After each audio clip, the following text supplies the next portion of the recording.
लोगों ने मुझे अपनी मेहनत की कमाई से जोड़ के एक पैसा यहां राजस्थान में हेलीकॉप्टर से भी बुलाया आपने। मैं उस हेलीकॉप्टर की कुर्सी से खुश नहीं। आप मेरे काम करने वाले भाइयों को जयपुर की कुर्सियों पर बिठाने में मदद करा दो बस। वो कुर्सी मेरे लिए प्राइवेट जेट से भी ज्यादा बढ़िया कुर्सी होगी जब आपके बीच का व्यक्ति जाके आपके अधिकारों के लिए सीना तान के सरकार से सवाल करेगा और आपके लिए अवसर पैदा करेगा, आपके स्वाभिमान सम्मान की रक्षा करेगा।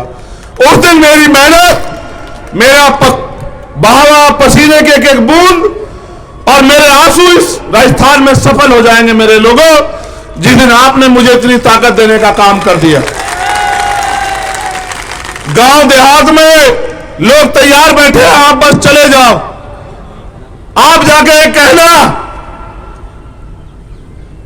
कि आपके खून ने, आपके बेटे चंद्रशेखर आजाद ने इस बार आपसे अपने संघर्ष की जो लड़ाई उन्होंने लड़ी है या उस लड़ाई के लिए आपके आशीर्वाद की अपेक्षा की है। अगर ये बात आप जा कह दोगी तो मेरी माए बहनें आपको आशीर्वाद ही नहीं, आपके सम्मान में किसी चीज की कमी नहीं रखेंगी। मैं जानता हूं उनको। मैं आपको इसलिए बता रहा हूं कि अगर ज्यादा दिन आपने लापरवाही की और आप गुमराह हुए और आपने राजनीतिक शक्ति से इनको दूर रखा तो हो सकता है कल चंद्रशेखर के साथ भी यह अन्याय हो और आपके पास खोने को कुछ नहीं बचे। इसलिए मैं आपसे कहना चाहता हूं कि अपनी राजनीतिक ताकत बनाओ। जब आपके पास राजनीतिक ताकत होगी, आप जानते हो पुलिस के लोग मेरे कैसे कार्रवाई क्यों नहीं करते, आप जानना चाहते हो? बताओ, जानना चाहते हो नहीं जानना चाहते हो? हमारी संख्या तो इतनी है मगर हमारे कैसे कार्रवाई क्यों नहीं करते? और एक विधायक एमपी कैसे कार्रवाई क्यों कर देते? मैं बताता हूं आपको। जब तक इनके मन में यह बात नहीं बैठेगी कि कल चंद्रशेखर आजाद या भीम आर्मी आजाद समाज पार्टी यहां ताकतवर हो सकती है, क्योंकि इनको डर किस चीज से लगता है पता है आपको? इनको सस्पेंड होने से डर लगता है।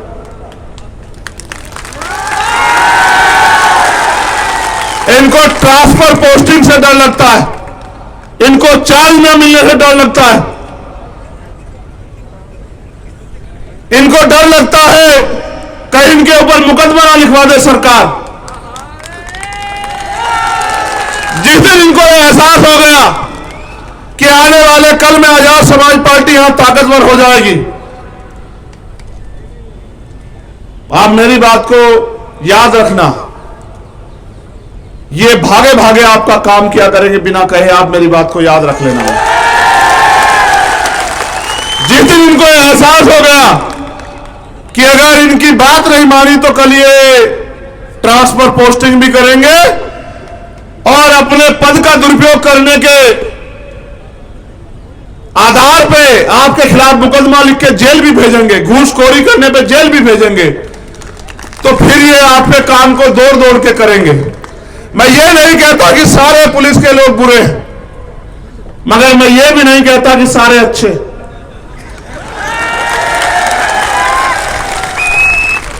जो कमजोर वर्ग के लोग हैं वो तो प्रयास करते हैं न्याय देने का, लेकिन उनके चोटी पे जो अधिकारी बैठा है और उनकी चोटी पे जो अधिकारी वहां जयपुर में बैठा है वो उनके हाथ बांध देता है कि नहीं, नौकरी सरकार की कर रहे हो, सरकार के हिसाब से चलो। इसलिए मैं आपको कहना चाहता हूं कि सब ठीक हो जाएंगे, चाहे पुलिस के लोग हो, एडमिनिस्ट्रेशन के लोग हो या सामंतवादी लोग हो, सब ठीक हो जाएंगे अगर आपके पास राजनीतिक ताकत बन गई। इस बार इतनी ताकत बना लो कि जयपुर में किसी का भी झंडा आपके बिना ना चढ़े। बस इतनी ताकत इस बार बना लो, क्योंकि समय कम है कि जयपुर का झंडा जिसका भी चढ़े उसके अंदर डंडा आपका हो। अगर यह ताकत आपने बना ली तो मेरी बात को याद रखना कि फिर डंडा चलाने की जरूरत आपको नहीं रहेगी। मेरी बात को याद रख लेना। इसलिए मेहनत करो, वापस गांव कस्बों में लौटो, अपनी पार्टी संगठन अपने संघर्ष की बात लेके लोगों तक जाओ, अपने लोगों को समझाओ कि वोट का अधिकार बिकने के लिए नहीं, गुलामी से मुक्ति के लिए मिला है।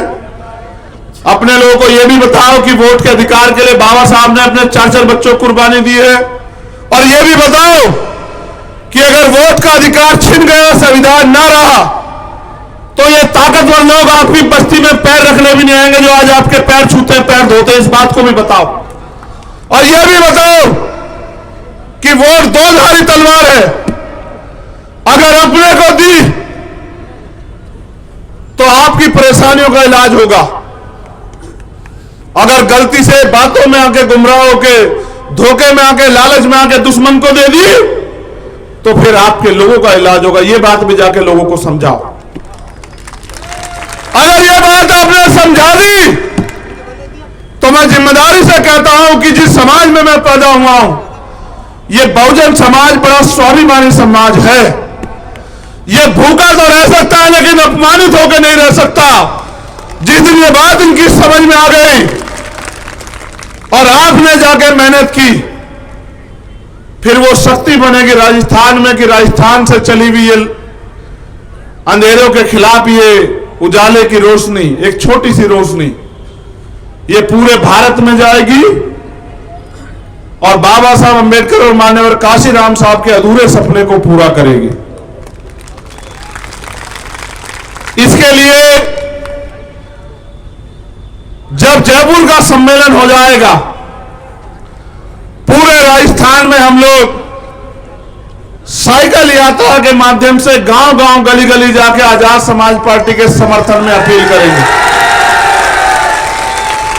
हम पे भले ही बड़े बड़े साधन ना हो, लेकिन हमारे महापुरुषों के विचारों के कारण हमारे सपने बहुत बड़े इस देश में। उन सपनों को पूरा करने के लिए जो भी कीमत चुकानी पड़ेगी हम लोग चुकाएंगे।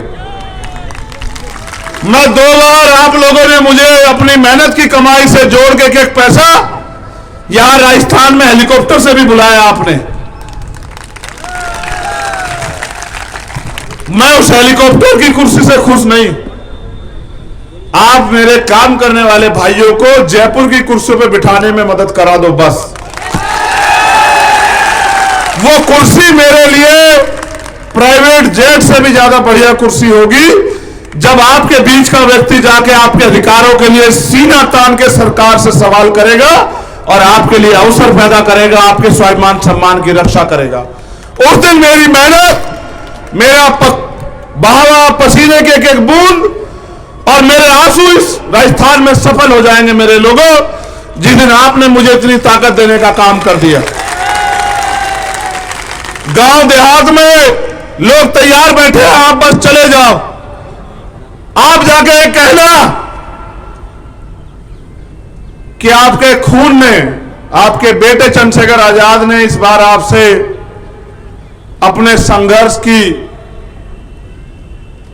जो लड़ाई उन्होंने लड़ी है, या उस लड़ाई के लिए आपके आशीर्वाद की अपेक्षा की है। अगर ये बात आप जा कह दोगी तो मेरी माए बहनें आपको आशीर्वाद ही नहीं, आपके सम्मान में किसी चीज की कमी नहीं रखेंगी। मैं जानता हूं उनको। वो आपको खाना भी खिलाएंगी, सम्मान भी देंगी और आपसे ये भी कहेंगे कि भाई भले ही एक बार को गुमराह हो जाए लेकिन बहनें माएं गुमराह नहीं होंगी, वो हमारे साथ खड़े रहेंगे।